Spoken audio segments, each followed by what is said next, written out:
This is Bill Ayers on New York's 95.5 PLJ. We're back with our Community Connection show, and our guest is Rhea Wong, and she was on with us several years ago, but there's some new things happening at her organization, so we're going to catch up with her.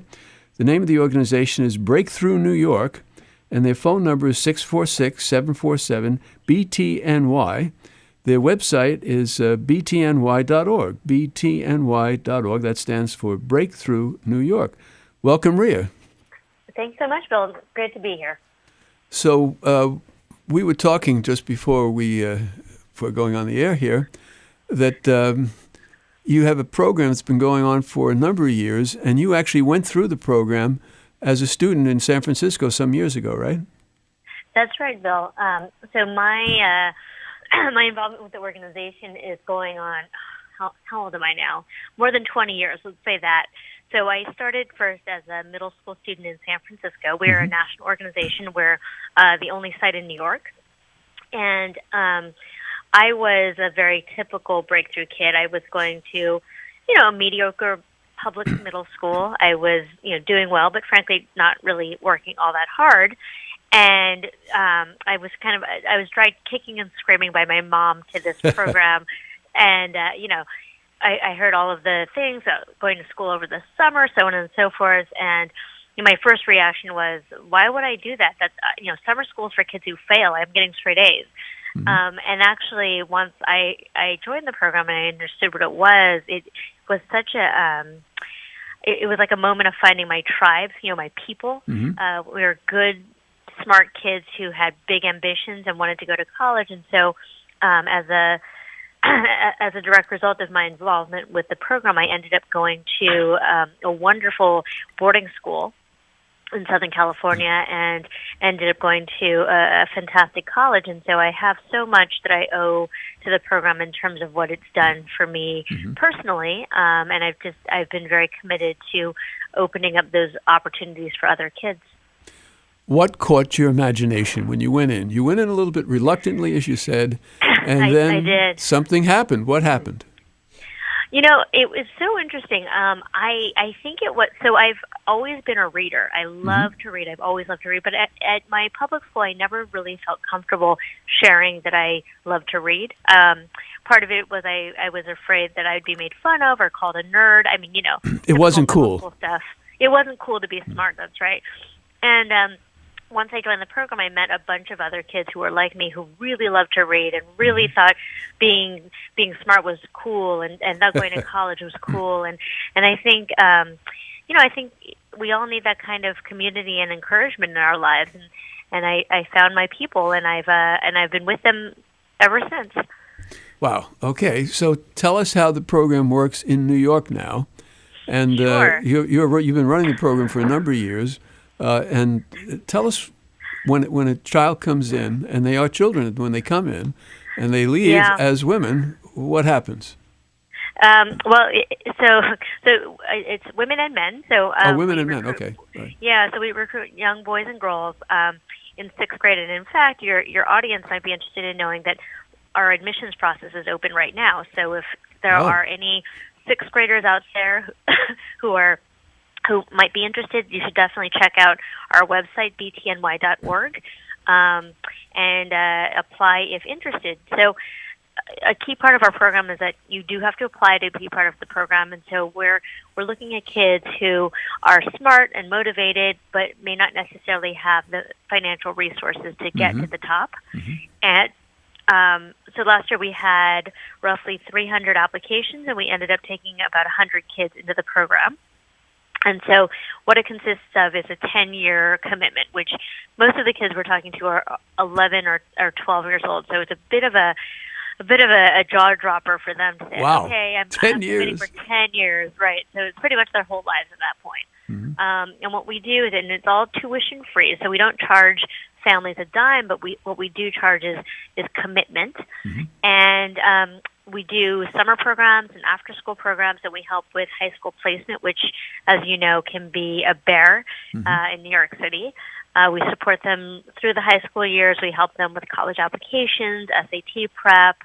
We take them on college visits. We get them internships and so on. And as of 3 years ago, we also started supporting our kids to and through college. And, in part it was because we were noticing that we were great at getting them into college. So over the last 3 years, 100% of our kids have gone on to four-year college, which, given this population, is a fantastic statistic, virtually unheard of.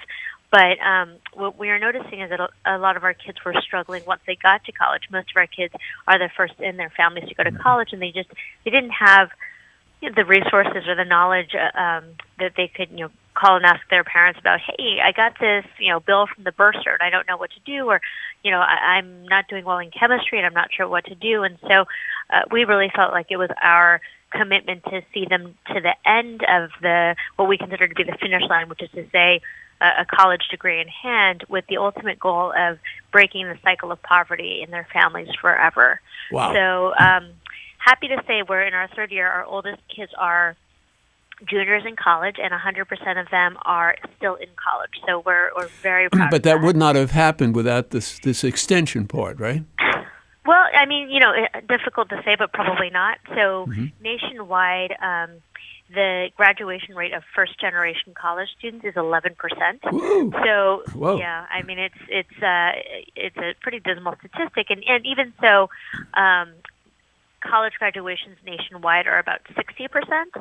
So, the fact that 100% of our kids are on track to graduate and nobody's dropped out is pretty phenomenal, and I think certainly can be attributed in large part to our support and intervention. And then the other piece I wanted to mention, Bill, was that we actually hire high school and college students to teach. So our primary mission is about helping kids to break the cycle of poverty through education. But the other part of our mission is that we are trying to seed the future teachers of this country. So we hire high school and college kids who have never had any experience teaching. We teach them how to teach, and then we help them to enter careers in education. So about 90% of the young people who teach with us end up going off to teach in the New York City DOE, and that's how we think that will also impact future generations of kids who are not necessarily breakthrough kids. All right, so you're working on a scale that's impressive, is 100 kids, and you're having a very good success rate, not just getting them into college, but now through college. And the statistics are pretty daunting. Only 11% of the first generation kids graduate, and really only 60% of all the kids who start college graduate. So That's right. we have a woman running for president for the first time now, really, and she says she's dedicated to children and getting kids through college. Have you talked with any of the Clinton people about this program as possibly being a pilot for something that the government could get into? Well, no, we unfortunately have not had access to the Clinton people, although I think they have their hands full a little bit. I'm sure they do at now. The current time. Right. But if all goes to plan, I'm hoping that we can bring this to their attention, because we do think that this is a tremendous program. We have fantastic results. And Bill, I just wanted to mention, actually, overall this year we're serving 450 kids. Whoa. So okay. Yeah. So we're a small but mighty contingent. Yeah. And we actually have 3 sites. So we have a site in Manhattan, we have a site in Brooklyn, and 2 years ago we opened a site in the South Bronx because, given the fact that it's one of the poorest congressional districts in this country, it just seemed obvious to us that we should go and serve the kids who need us the most. How is it going in the Bronx? I know from the last time we talked how it was going in Manhattan and Brooklyn, but what about the Bronx? I have to say, Bill, it's going very, very well. So we actually are partnered with New York Junior Tennis and Learning up in the South Bronx. They have a beautiful facility in Crotona Park, and they house us there. And so as part of our program, our kids benefit from our educational program, but they also get to take free tennis lessons thanks to NYJTL. So it's a really special partnership. And I have to say that the people of the Bronx and the community has been so welcoming to us and just so lovely and wonderful to work with. So we're really happy to serve and call South Bronx home. How many kids in the Bronx program? Right now we have about 70 or so kids, and we're about to recruit another class of 30. This is all wonderful. Now, I've done shows with other organizations doing similar kinds of things. So it seems to me that there is a kind, I don't want to use the word movement, but there certainly is something afoot in our country where people are saying we need to do more for kids, especially kids who are highly motivated, but come from poor neighborhoods and from families that haven't had the kind of resources to give to their kids. So this is obviously a way forward. You talked about breaking the cycle of poverty, and it's certainly one way to do it. Yeah. Yeah, that's right. I mean, look, despite what another presidential candidate may say about immigrants in this country, we really think that what we do is fundamental to the American dream. You know, you have good, hardworking folks who want to make something of their lives and want to support their kids and believe that education is valuable and a way to ensure their future. And really, we're just giving them an opportunity. We're opening a door and they're walking through. We're not giving a hand out to anybody. Sure, and you know, for us, it's really a human capital issue, right? So. If we want to stay globally competitive, then we have to start using our human assets more effectively. And for me, the fact that we are working with kids and who are bright and hardworking and so on, but just happen to be in schools that are under-resourced with teachers that aren't really able to unlock their potential, like to me seems like such a waste. And so what we're really focused on is finding that talent and making sure that they can do and be everything that they ought to be. This is Bill Ayers on New York's 95.5 PLJ. We're back with our Community Connection show, and our guest tonight is Rhea Wong, and she is the executive director of a group called Breakthrough New York, and their phone number is 646-747-BTNY. BTNY.org is their website, and the BTNY stands for Breakthrough New York. This is a wonderful program that helps kids to get through grammar school, first of all, then high school, and now through college. And it's what we want to find out now is just how do you do that with the kids? The kids come in the 6th grade, and what do you do for them that's not being done in school? Yeah, so a couple of different things. They come, so we recruit them during the spring of their 6th grade year. They apply to be part of the program, and then we start programming with them the summer prior to 7th grade. And so we do intensive summer programs for 6 weeks in the summers prior to 7th, 8th, and 9th grade, and then during the after school 2 days a week during 7th and 8th grade. Then once we get them into high school, we have Saturday programs, so we do ongoing work with them. And then once they're in college, we're doing mostly online check-ins because most of our kids are not attending school within the city. Sure. And then in addition, we're doing career readiness work with them, so we're also helping them to get internships that will make them employable post-college.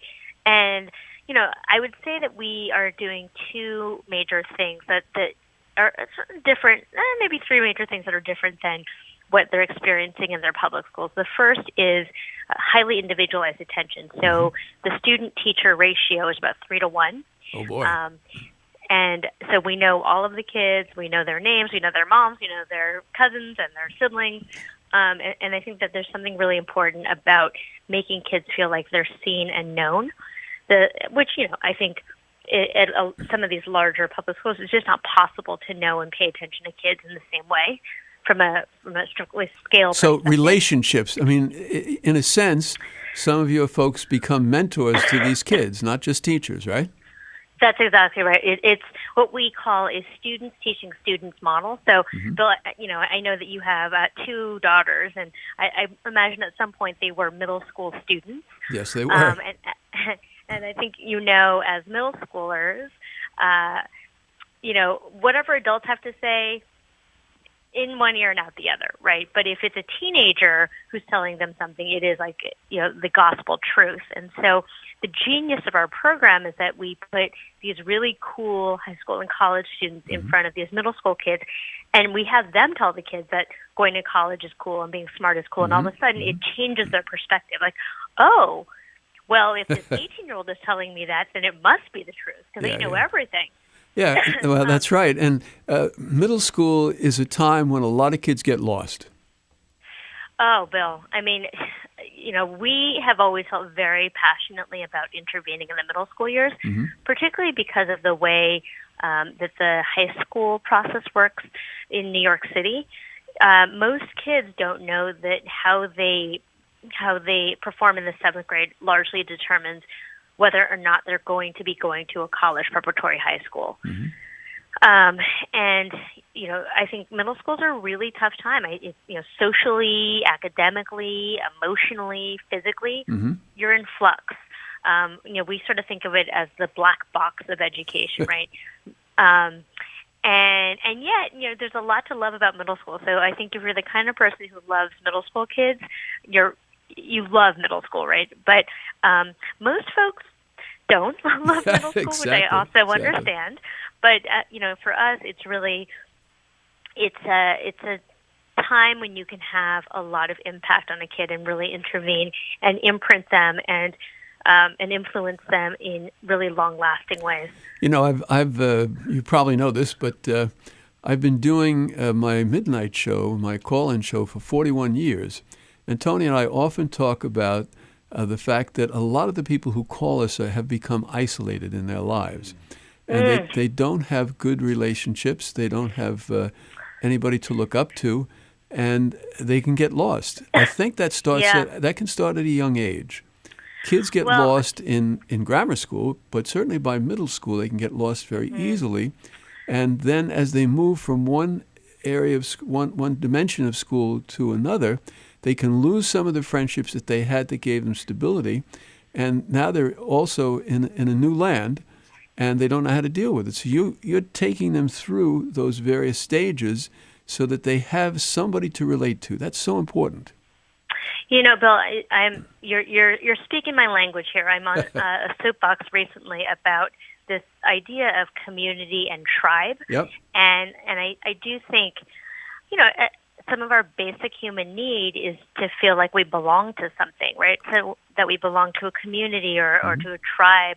And all of it is driven by relationships. And, I think the real genius of our program is that we have figured out how to create those communities and those relationships. So, obviously we do the academic piece, but what's so interesting is when you talk to the kids at various points throughout the program, whether it's the middle school, high school, college, or post-college program, all of them talk about remembering the relationships that they formed with each other and with our adult staff. And, to me, that's so powerful.